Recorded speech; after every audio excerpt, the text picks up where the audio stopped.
This is Rachel Martin. She works for the Winthrop Group, which does historic research. She's doing what she wants to do, which I think is great for someone who is employed, and she's going to share it with you today. Thank you.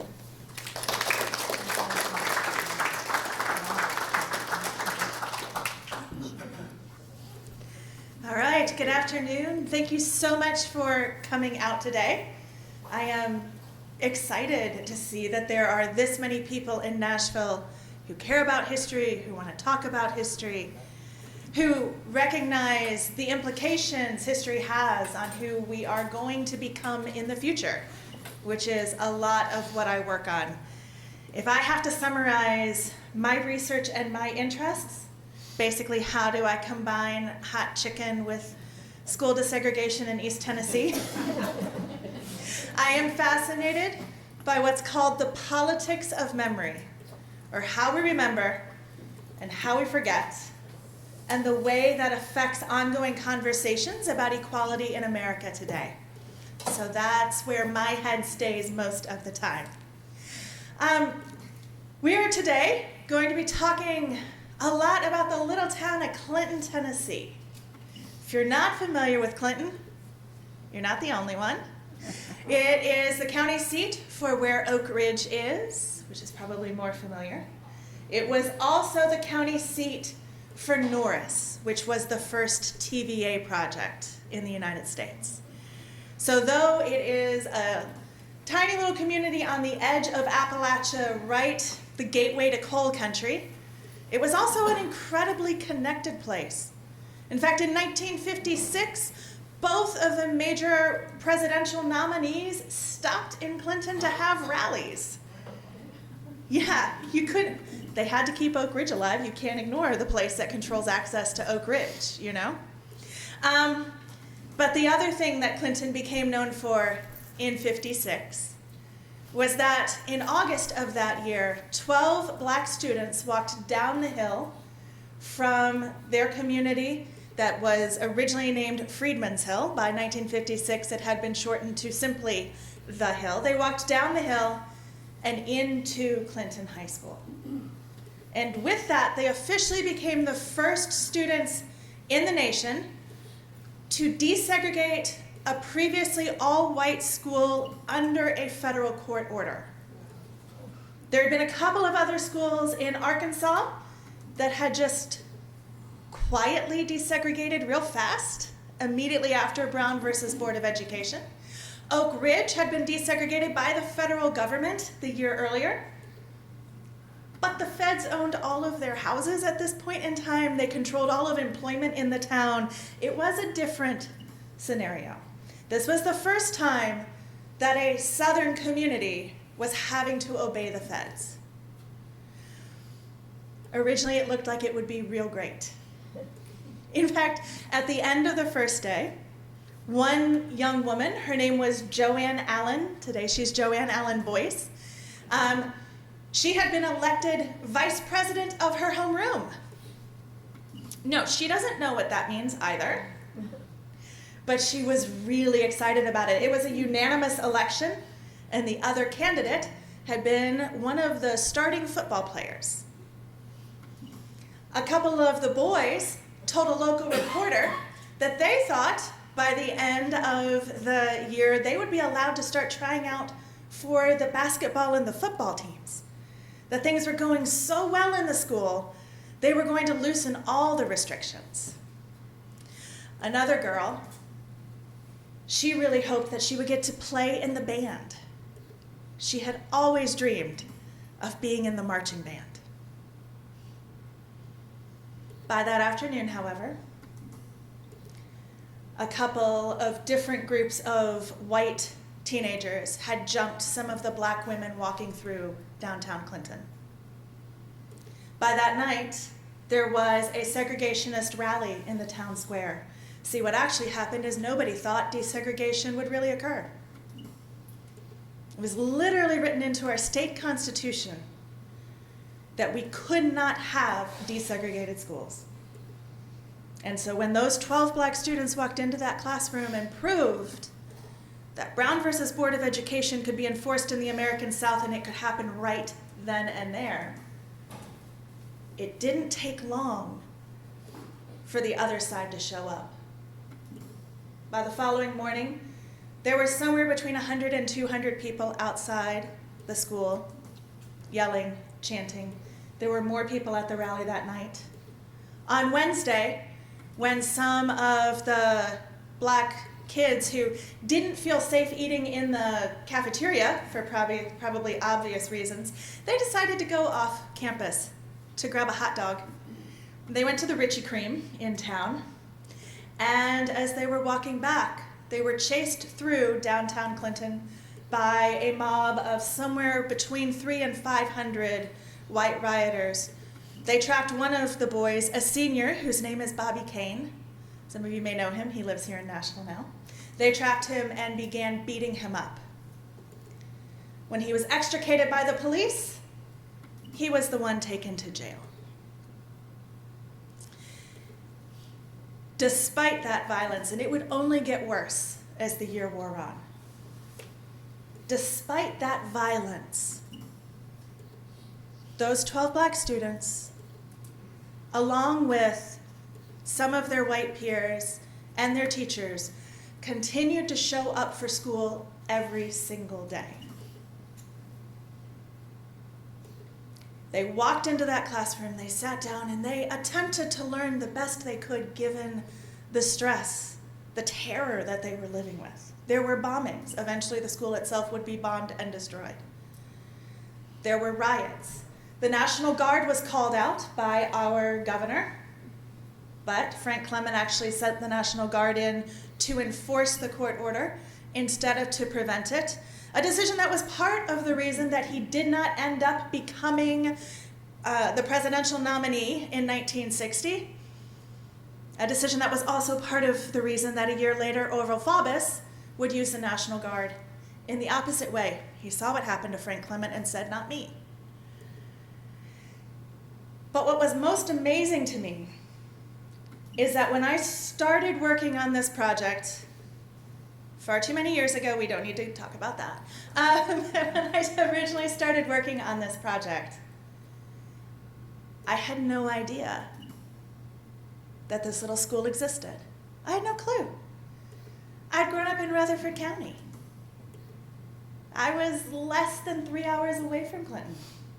And in my 4th grade or my 8th grade or my 11th grade Tennessee history classes, nobody had told me this story. And that made me start to ask why. What was happening here? And then I started to pay attention to just how much power history holds over us. I'm going to read from part of the book, because if the editors at Simon & Schuster have polished the language, I'm not going to do better than that, so we're just going to stick with they approved. The battle over the story of Clinton's desegregation is part of an ongoing national struggle over the politics of memory. History, like all things involving power in America today, is seen as a zero-sum game. But our memories are not time machines. They reveal something much deeper and truer and more personal than a simple timeline of events. We choose what we want to remember, and we also choose what we will forget. I was able to reconstruct these previously unknown stories because the people of Clinton were generous with their memories. My narrators taught me to think of memory as being akin to music. The basic building blocks are the solos, one voice telling its story. As soon as more voices join in, the music of the past becomes more complex. Some people have held on to perspectives that harmonize, differing only by gradations of nuance. But more often, the various voices are in discord and disagreement. This is the most troubling part of memory, but it can also be the most revealing. There is power in the complexity of a community story when it clashes like Stravinsky's Rite of Spring. I don't know if most of you probably already know this, but when that was first played in Paris it inspired a riot. If you stand next to only one voice, the rest of the orchestra seems to be in chaos. But if you can step back and listen to the whole of the group, the differing narratives become the melodies, harmonies, and descants of the piece. The process of forgetting an event as important as the desegregation of Clinton High School sounds passive, but it requires an active correction of the record. When I started my work in Clinton back in 2005, my first oral history interview was with Margaret Anderson, a white woman who had been the high school's business and typing teacher. She had served as the unofficial guidance counselor for the 12 black students. Though she had not believed in desegregation when the 1956 school year began, she did believe in obeying the law. The black students' struggles to remain in Clinton High changed her into a true integrationist.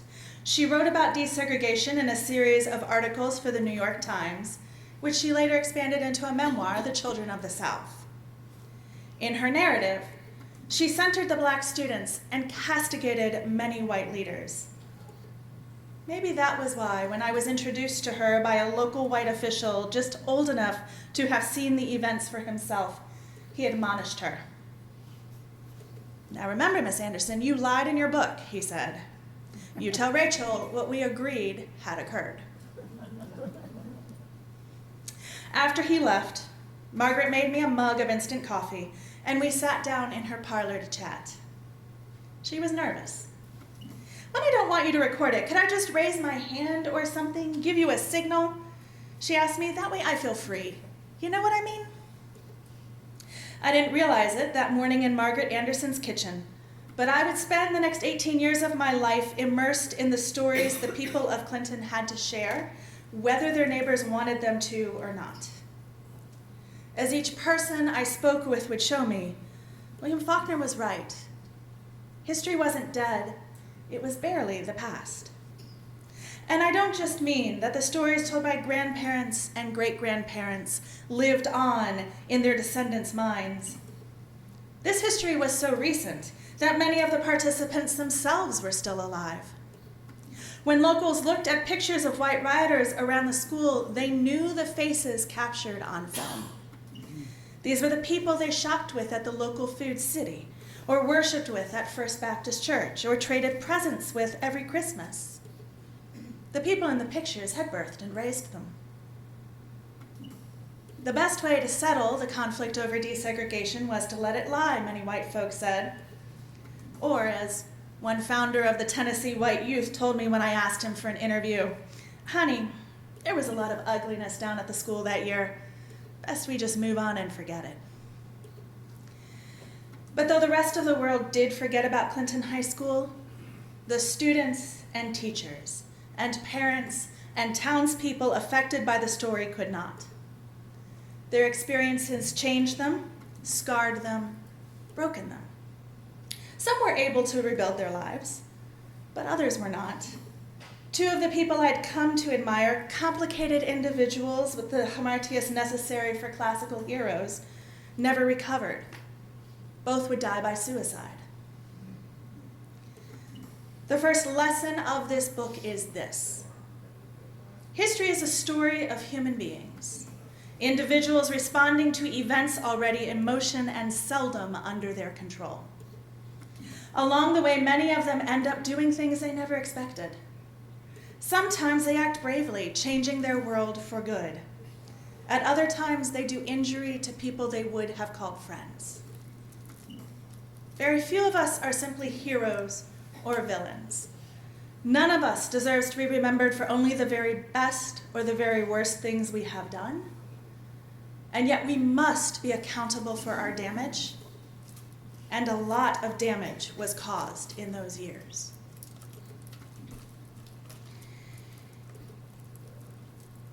And over the last 18 years, as I have been working on this project, I've been spending a lot of time living with and thinking about the implications this sort of history has for us, specifically those of us living in places like Nashville.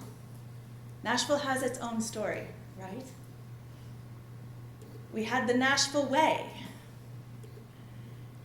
desegregating one classroom at a time so that we had time to build lots of other schools or move our children to lots of other communities where they wouldn't have to be part of the story. If you ever look at the numbers of what desegregation actually did to Davidson County public schools, the massive disinvestment that immediately occurred as soon as the ruling started to come down, the number of private schools, I get it, some of these are nationally ranked schools, but they were originally segregation academies. The number of private schools that were opened immediately after that, the way the public schools dropped by 10,000 white kids a year, 40,000 white kids a year, 60,000 white kids in 1 year. It's a sort of story that lives on. It lives on in us today. We are now in 2024. This means we are exactly 60 years post the first decision in Brown versus Board of Education. We are 58 years since Bobby Kane and Joanne Allen Boyce and the 10 other black students walked into Clinton High School through mobs and rioting. And yet we are living with a school system that is more segregated today than it was in 1968. We have spent the last 60 years putting that problem on our babies. We've made it their issue. We've told kids to solve it. We've put 13 and 14-year-olds into the literal line of fire. We put them through bombings. We had them beaten up, saying, "You're fighting for a better world, go do it." And it's 60 years later, and the world is not better. And one of my real convictions at this point is that, number one, part of the problem is the story we're telling ourselves about how all this happened. We have to tell a harder, messier, uglier version of our past because it was hard and messy and ugly. But there's hope within that. I don't know if you caught it, but I said Margaret Anderson at the beginning of the year did not believe in desegregation. And she went on to become the best ally those black kids had. Change is possible. Now, I wish I could tell you that change is possible by participating in great study groups. We all love a good book club in this room, I'm imagining. We all seem like the book club type of people. But one of the things I learned in this story is that change comes when we change where our bodies are. We don't change our minds, we change our actions, and our actions begin to alter who we are. Margaret Anderson spent time working with and protecting the black students. She took a lot of flack for that. She never had an actual cross burned in her yard, but an English teacher, two of the English teachers actually, who did similar things, did. One of those teachers, her 3 sons, the oldest of whom was a sophomore at Clinton High School, were home alone when the KKK showed up. Those 3 boys fought off the KKK with a Boy Scout bow and arrow set. And a really ingenious plan to convince the phone utility company to show up in their defense by saying, "Oh no, the flames are gonna burn down the phone lines," because nobody was coming. They paid a price for this. I'm not saying that what we need to do is easy. But if you look at the story of how Nashville's struggles around desegregation played out. We all know how to take ourselves out of this situation. It is time for us to begin putting ourselves back into this situation. And that means recognizing that what happens in the schools is the end game of what happens when we buy real estate. It is what happens based upon who receives a loan to open a business. It's what happens when we decide how and where and why we are going to build our infrastructure. It's what happens when we decide where we're going to go to church. What happens to our kids is the net result of a lifetime of these sorts of decisions. And it's up to us to begin making a different type of decision. One of the things I was overjoyed to be able to do as I was working through this book was I was able to actually find interviews and perspectives from some of the Black parents. By the time I started this work, most of the people who had been in their 20s or 30s when desegregation went down were either passed away or past the point of being able to really speak reliably about their experiences. But thankfully, while the white journalists tended to ignore what was happening on the Hill, we had an amazing series of Black papers at that time, and those journalists showed up. One of those journalists went to meet with Joanne Allen's dad one day. His name was Herbert. He was originally from Alabama. He had been forced to drop out of school when he was in late elementary school because both of his parents had died. And he was the oldest, and somebody had to keep his family going. His wife had been on her way to being the first college graduate in her family when she also had to drop out of school. She was also the oldest. She had to go to work, but she ended up paying for her siblings to make it not just through college, but also through graduate school. They valued education highly, which is why they were sending Joanne down the hill. And this is what Herbert had to say about the situation they were facing.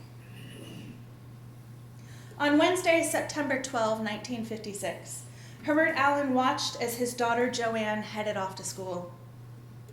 He was astounded by the confident, poised young woman she was becoming. No wonder all those out-of-town journalists wanted to interview her. For Herbert, the conflict of the past couple weeks boiled down to one simple question. Either Black Americans were citizens of the United States or they were not.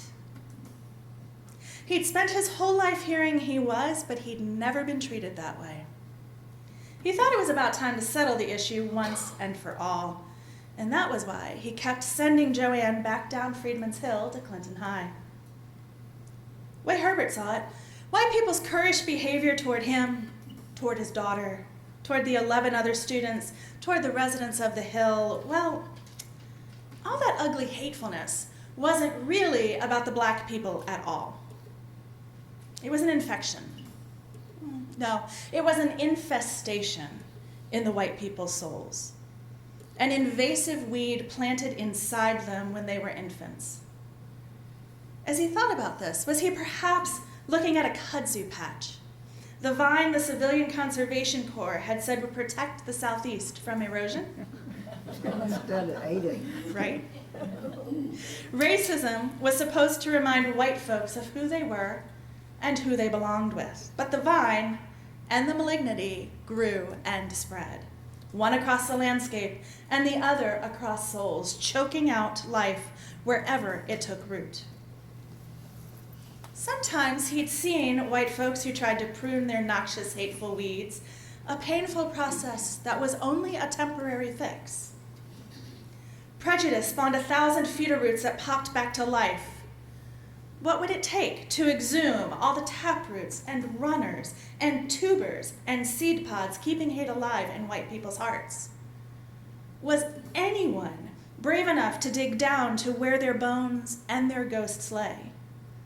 and who would do that over and over again for the rest of their lives. So maybe Herbert understood why they hesitated to undertake that process, but until they did, his Joanne would never be safe.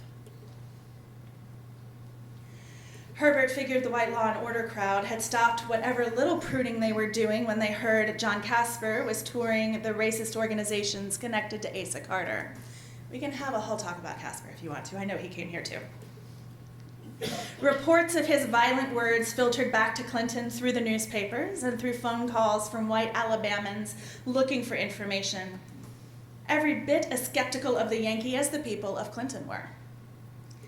But the white townspeople had moved on to better news, acting like this crisis was over. They'd been really proud when Sheriff Glad Woodward had captured his first still and arrested his first moonshiner. He'd posed for the Clinton Courier News next to the 50-gallon copper tank, hands tucked in his belt loops and his chest thrust forward. But still, Herbert fretted. How long would peace last without the guard in town? He wasn't concerned for his own life so much, but what of his wife and children? What would he do if Josephine, his wife, was bushwhacked by a Citizens Council member one night? Or what if one of those black jackets attacked Joanne while she was in class? That was why he joined the committee of armed men patrolling the Hill. That was why he was still keeping watch. Sometimes, though, he thought maybe he and Josephine had made the right choice sending Joanne to Clinton High. Like when Joanne and Carol Peters, the girl who'd nominated Joanne as homeroom vice president, were invited to Washington, D.C. by the creator and moderator of the college press conference, part of ABC's Sunday afternoon lineup. She'd arranged for the two girls to interview the United States Attorney General. Appearing alongside the high schoolers would be Allard K. Lowenstein, a Jewish graduate student at the University of North Carolina who was already a political activist and would become a U.S. congressman and representative to the UN Human Rights Commission. Both Joanne and Carol proposed questions for the Attorney General to answer, but all of Joanne's questions, ones she pieced together through long conversations with her family, were vetoed. She suspected they were too pointed. So she asked him easier questions, like whether the president would make a speech about civil rights while on the campaign trail. Even on that one, the Attorney General fudged. The girls seemed to have so much in common, Joanne thought, even though Carol and her mom went to a white hotel, while Joanne was whisked away to the black YWCA where she stayed on her own, almost like a real grown-up, instead of a girl newly turned 15. Maybe her friendship meant that her time at Clinton High was about to turn around. Maybe she would get to have the high school experience she'd dreamed of. Maybe her goodness and her abilities would show the white Citizens Council members and all the other white people they needed to give in and accept the inevitable. The black students were in Clinton High to stay. Other black students were also having some wins at Clinton High School, even if those successes didn't lead to national television appearances. One Thursday in September, first-year history teacher Sue Byerly called Bobby Kane to the front of the classroom. She asked him to recite the Declaration of Independence from memory. He stood straight and proud. We hold these truths to be self-evident, that all men are created equal, he said to his white classmates, that they are endowed by their Creator with certain unalienable rights, that among these are life, liberty, and the pursuit of happiness, that to secure these rights, governments are instituted among men. He made it to the end of the document without a stutter or a stammer or a misplaced word. This, his public reclamation of the American dream, was his first real academic achievement at Clinton High School. And it was one all of the parents could feel real swelled up over. But talking to Bobby's parents, Herbert knew the strain of the preceding weeks had already changed their son. He reminded me of men I had interviewed when I served as a Marine combat correspondent in World War II, reporter George McMillan noted after he spoke with the boy that same week. As we talked, drops of sweat gathered on his forehead and began to run down his cheek, and he pressed his palms nervously. George thought Bobby had already blocked some of his memories, because when he tried to answer questions, his words would trail away, and he would seem to get lost in his thoughts. It is impossible for men who have really had it to talk about their experience until their memories have had an interval in which to reject the intolerable, George explained to his readers. He suggested that the violence of the past few weeks had given the team combat fatigue, or what today we'd term post-traumatic stress disorder. By the way, Mr. Kane would agree with that. Bobby had been patient and kind with his siblings, but lately he'd been snapping at them, sometimes without provocation. His mother thought about lecturing him, but how could she add any more stress to his days? Surely it was enough that he awoke, dressed, and walked down the hill to school.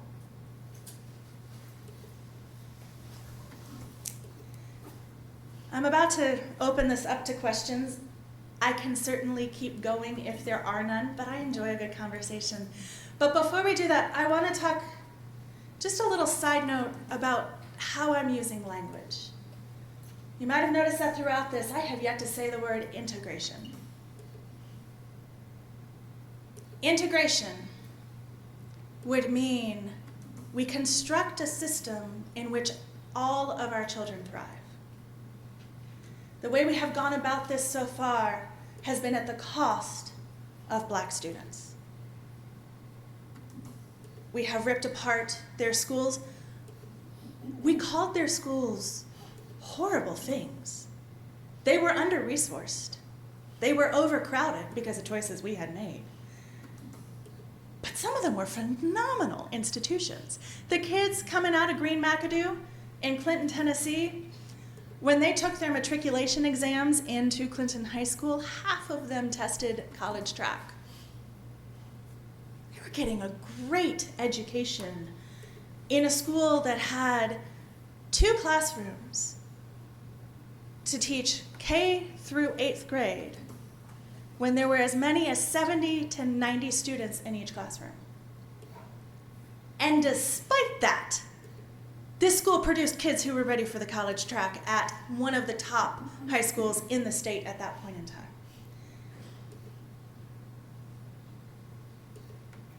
Instead of celebrating that, instead of building on that, instead of protecting that and nurturing that, and growing our educational system into something that protected and fostered all children, we ripped it apart.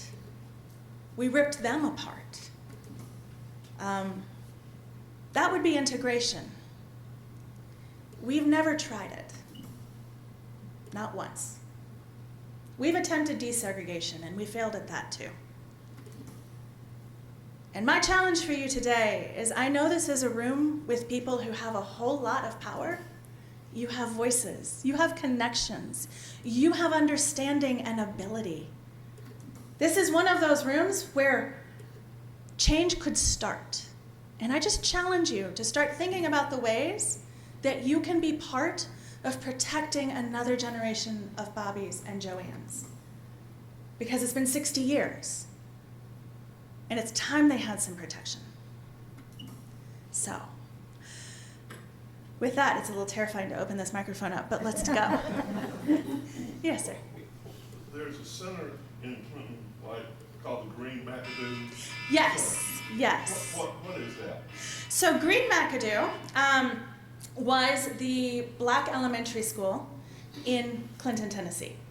It was originally constructed in 1867 by the newly freed people, and originally they had a teacher, a Black woman who was sent down by a missionary aid society. I believe she came from Philadelphia, but I could have that one wrong.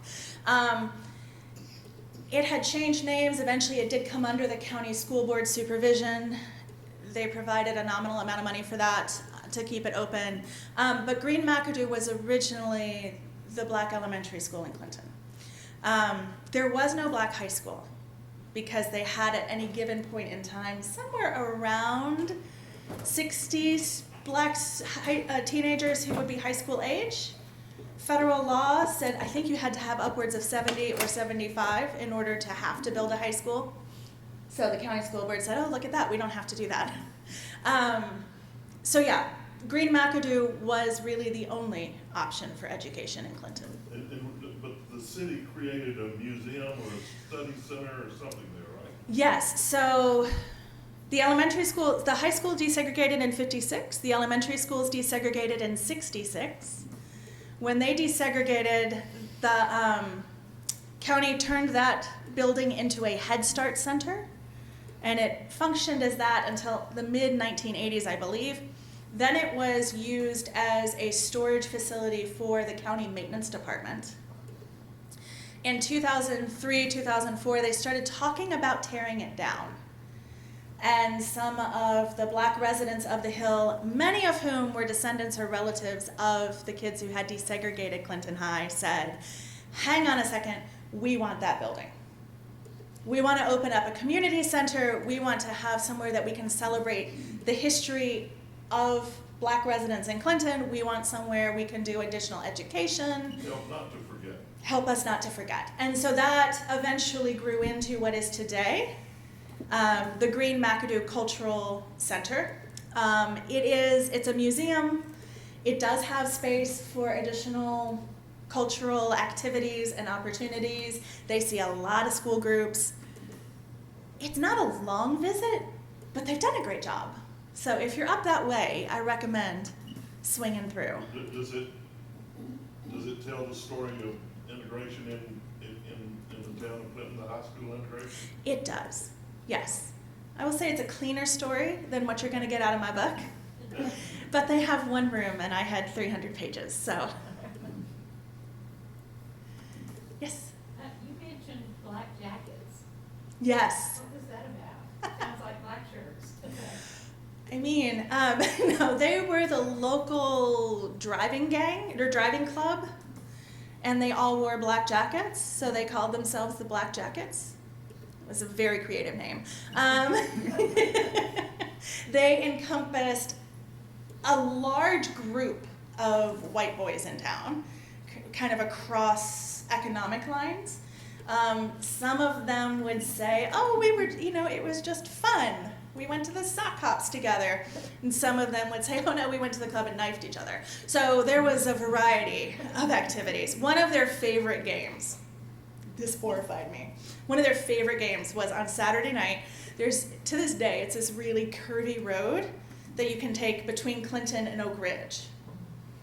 And there was this one certain curve where if they weren't drag racing it on a Saturday night, they would angle one of their cars so it had appeared to have been wrecked, and then they'd put ketchup all over themselves and jump out of the trees to scare other drivers. But yeah, the 1950s was a really good moment to be worried about hooliganism amongst the youth. And they were tapping into all of those fears. Yeah.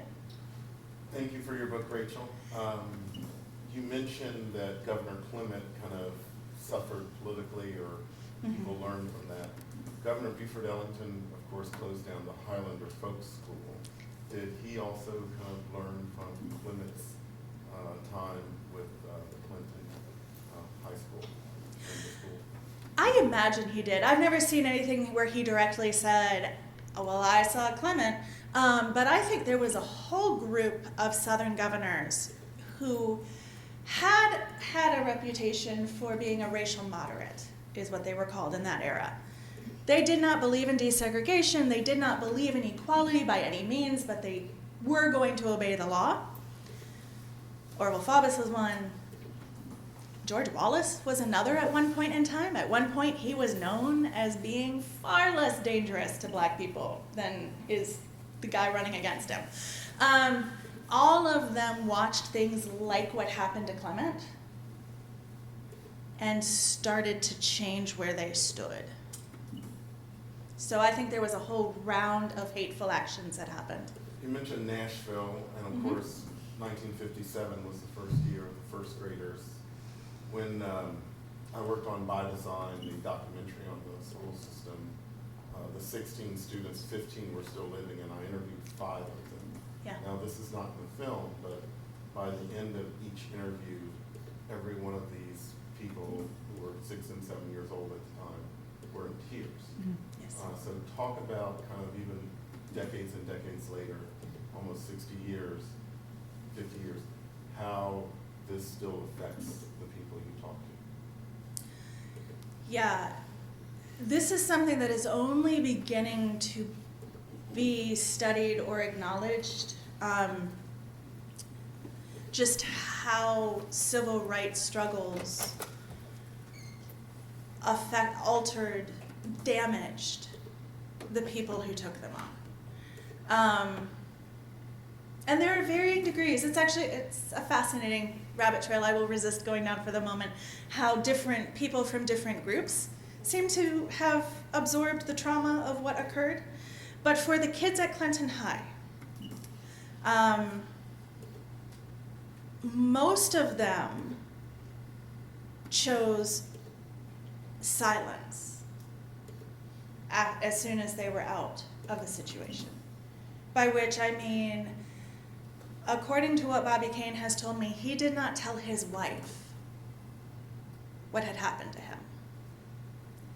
She knew because she was a kid in that era. She had read the newspapers. She had watched the news programs. She was aware of who he was and what he had done. But they did not discuss it until his grandson was in elementary school. So she had told their kids, and their kids had told their grandkids. And one day he gets a call from his grandson saying, "Hey Dad, would you come for the Black History Month play?" Or Granddad. And so Mr. Kane goes. And when he shows up, his grandson comes out dressed like he was dressed in some of the news photographs and gives a tribute to who his grandfather was. So then he wanted to tell his grandson some of the stories of what he'd been through, and he discovered he had almost no memories of what had happened that year. And he ended up having to go and borrow a scrapbook that one of his sisters had made of his newspaper appearances and other events in order to dig back into and reopen those things. But I was talking to one of his sisters, might have been who made the scrapbook. But anyway, I was talking to her a couple months back, and she said, to this day, when it turns to this topic, my brother's voice changes. Lots of them talk about that anger is not adequate, rage is not adequate. Just the hatred they walked out of this situation feeling. And how do you go about the rest of your life then without that tearing you apart inside? The other thing that it did is it cost all of them educationally. There's a set of new experimentation being done about how trauma affects children's brains. When we are going through a traumatic moment, our brains are not safe, and therefore they cannot absorb any new information. This is one of the big concerns with the ongoing shooter drills in schools, because those are traumatic moments and they are affecting children's ability to learn. They are shutting kids' brains down, sometimes for days, sometimes for weeks, sometimes for months. Depending on the child, depending on what they've experienced, depending on just what's going on in their world. And so these kids who tested into the college track show up at Clinton High School, they're thrown into this moment of severe danger. One girl's almost pushed out of second-story classroom. Multiple bombs explode outside their houses. Herbert Allen is it is a miracle he was not lynched by the Klan before they got out of town. Their grades just fall apart. Their ability to learn is gone because they just have to survive. And so, yeah, this trauma was very deep and very severe and very life-altering for all of them. Yeah. Yes? After all these years of your research in the book and your comments here today, would you care to comment on critical race theory? In what venue?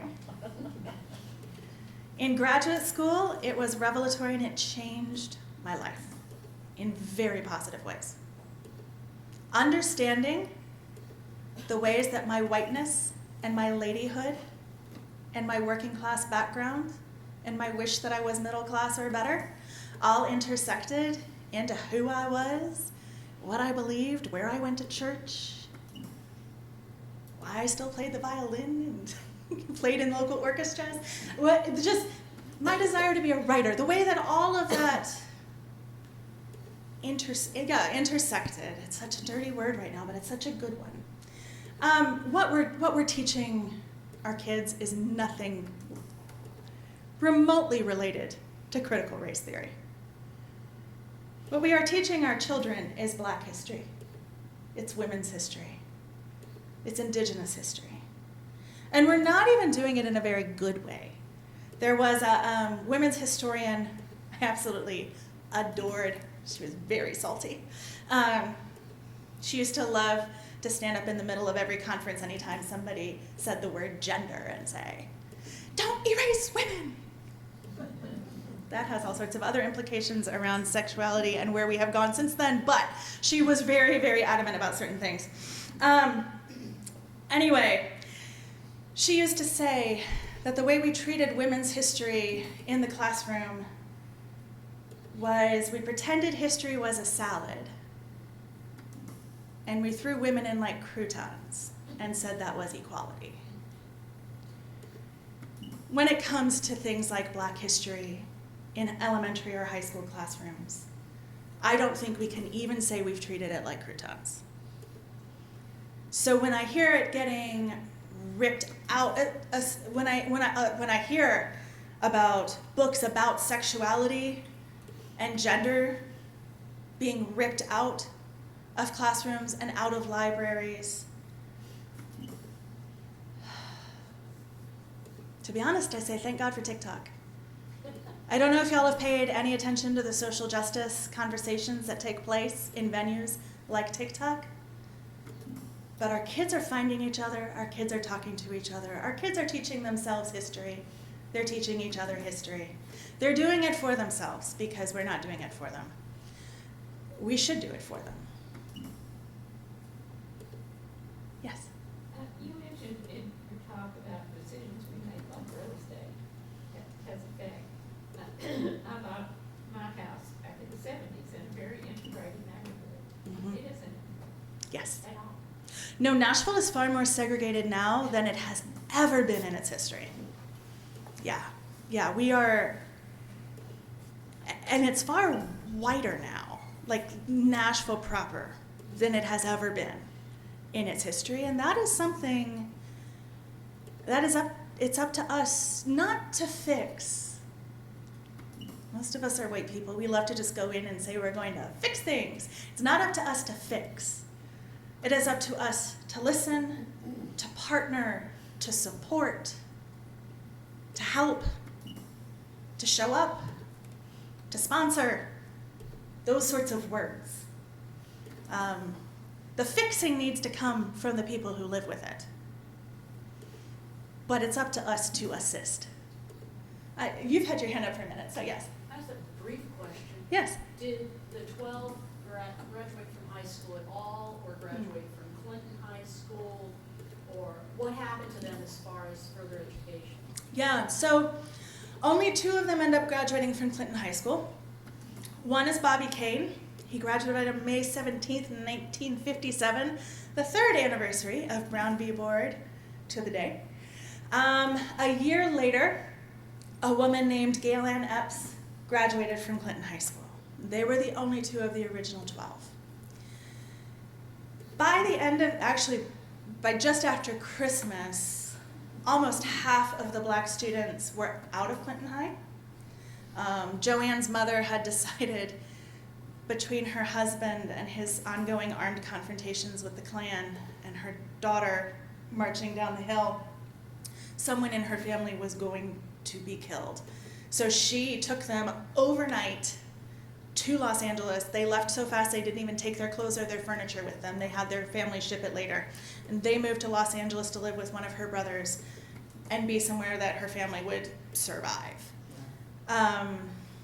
Another kid ended up being sent to live with family up in Detroit, where he could also go to high school in peace. Over the years, most of the kids, even if it wasn't that first year, the second or the third year of high school, they also got transferred to live with family members where they would be safer. I think 2 of the boys ended up dropping out of school altogether, if my memory serves me correctly. And one girl needed to take care of it. She moved to Los Angeles. Also, she had to temporarily drop out of school to take care of a sick grandmother. But she and her mother ended up going to night school together and graduated in the same class. So most of them ended up with a college, or with a high school education. Many of them ended up with a college education. But it was hard won. It was not done easily, and it was not done through Clinton High School. You've also had your hand up for a minute. Well, I want to challenge a couple of things that you talked about, integration. I'm very fortunate in that I grew up in Rutherford County, and I went to high school between 1968 and 1972. We had one county high school, an enormous high school called Central High. Mm-hmm. Everybody went to the same high school. And we had almost nobody go to public schools, to the private schools, Yeah. because they were in Nashville. That was my experience. I had black friends. I had black friends particularly in art class. I still know them. But my wife went to school at Overton, and she had a very different experience in Nashville, because when she was a sophomore and junior, she was told she was going to be bused to another school across town. Her parents freaked out. Fear is a great motivator. And they said, no, we're not going to put you on a bus and go across town, because it was seen as social engineering, forced integration. And it may have backfired because of what you mentioned, and I wondered if you have a list, because I think you noticed something that is part of this dark part of our history, is that all these private schools were started because of fear. Mm-hmm. They have all done well. They are big schools, and our public schools in Nashville seem to be really for African Americans. And that, I think, Or is immigrant true, population, yes, right? yes. And so you have a story of forced integration that may have completely backfired, because it ended up hurting the people that it wanted to help. I don't know what your comments are about that. So 2 comments. First of all, I'm a product of Las Casas Elementary and then Oakland High School. Oakland was formed out of Central, It was. went into Oakland and Riverdale. We hated that. Because we had one school for everybody in the county. Yeah, It was well, wonderful. and then I graduated and they opened up Blackman and we all just side-eyed. We don't even have a rivalry anymore. You can't have a triangular rivalry. That doesn't work. Siegel. I don't know. I'm going to 17 high schools in Murfreesboro. What is going on out there? But, so you are right on the one hand. First of all, you came through at one of the closest and most hopeful times we've ever had when it came to the story of desegregation. Second, the most desegregated schools in America right now are rural consolidated schools, because there are not good private schools nearby. There are not multiple options where you can just move one neighborhood over and change where your kid is going to school. There is one spot to send them. They all walk into the same classroom, or they all walk into the same building. There is building level desegregation. The thing a lot of the consolidated schools have figured out, what they had figured out by the time I came through, about 25 years after you, is how to segregate at the classroom level.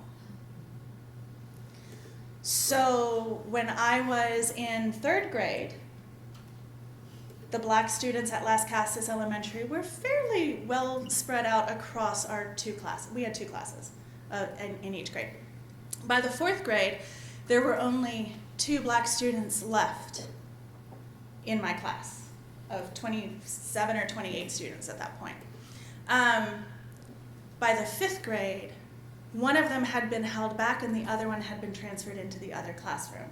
And my friend Crystal later told me they were told that they were the slow class. They were told that they were the lower achieving class. We were the academic class, and they were getting tracked. Not because their grades were actually worse than ours, or their standardized test scores were actually worse than ours.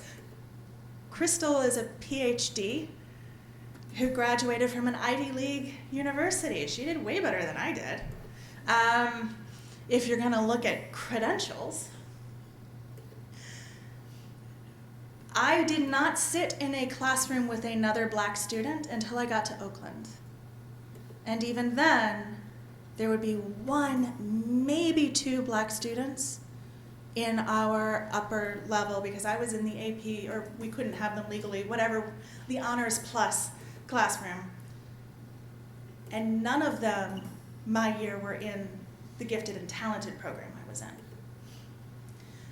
So you can desegregate a building, but not actually desegregate education. And that is what a lot of the consolidated schools figured out. As far as Nashville goes, I actually think the problem was that it was not fast and decisive. The Nashville way gave us lots of time to resort ourselves, to move, to form schools. If in '57, every student in Nashville had been transferred into a new school according to balancing out neighborhoods, etc.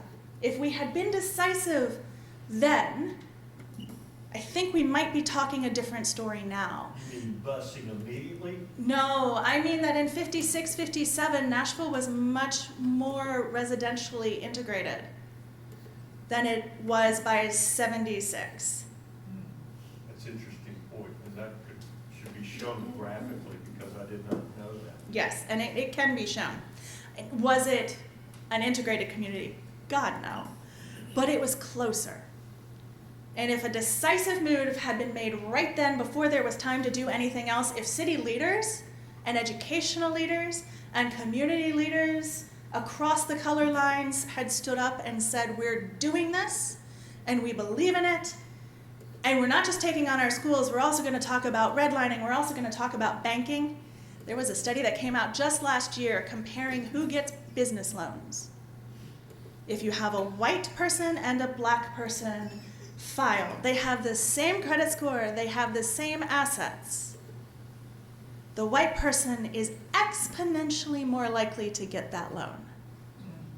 I know we say we do that blindly now. I know we say that we've put in credit. We have not. But if in '56, '57, '58 we had said, we commit, we'd be in a different situation. Instead, well, yeah. that's what happened in Rutherford County. They just integrated the high school, closed the black high school, put everybody in the same school, and I thought it worked, and therefore my experience has been very sheltered by that fact, as opposed to what happened in Nashville. Yeah, it was a different story. Yes, ma'am. Well, I was gonna say, when my oldest child was 5 years old, which was 1971, we bought a house based on the school district. We were in H.G. Hill School. By the time he was ready for first grade, he was going to be bused an hour across town. We were 5 minutes from school. And so we put him in parochial school. But the point was, I didn't care whether he went to school with black, green, or purple people. I didn't want him to ride the bus to a facility that was below the standard of a brand new school that we had purposely bought there.